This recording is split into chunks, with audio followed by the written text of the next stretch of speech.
Okay, 6th standard हम लोग पहले देख चुके हैं पिछले वीडियो में। एक शब्दों के लिए अनेक शब्दों के लिए एक शब्द, तो उसका हम लोग अभी स्वाध्याय सॉल्व करने वाले हैं। पेज नंबर ये देखिए, यहाँ पे 46 पर हम लोग आए। ठीक है, प्रश्न क्रमांक 1 यहाँ पे आपको सही शब्द चुनकर यहाँ पे लिखना है। पहला है, जिस पर ऋण चढ़ा हो उसे क्या कहते हैं?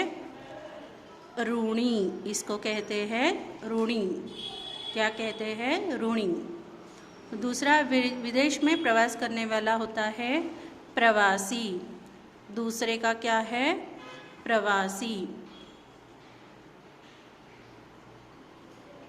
तीसरा, जिसका कोई न हो उसे कहते हैं अनाथ। क्या कहते हैं उसे? अनाथ। चौथा, जो कभी ना मरे उसे कहते हैं अमर।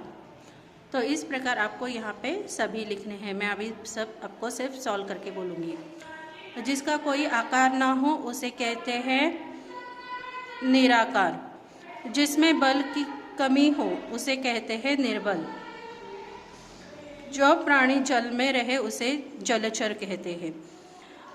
अच्छे आचरण वाला उसे सदाचारी कहते हैं। ठीक है, तो इस प्रकार हमें आपको सभी आंसर लिखने हैं।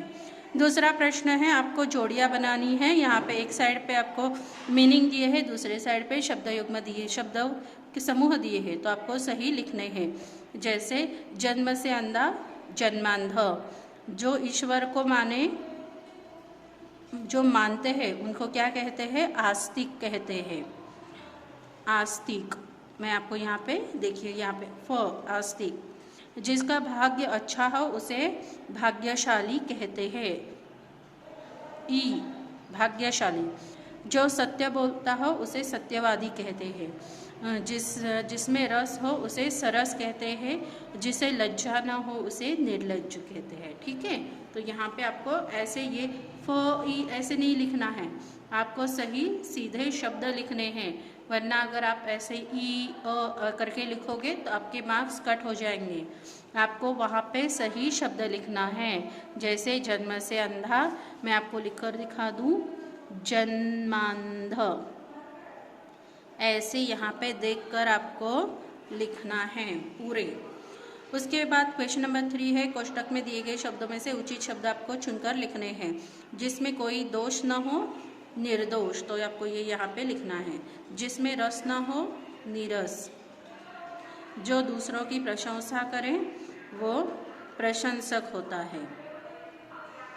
जिस पर विश्वास किया जा सके विश्वसनीय है। अपने ही मतलब को देखने वाला होता है उसे स्वार्थी कहते हैं। जो कार्य सरलता से हो उसे सुगम कहते हैं।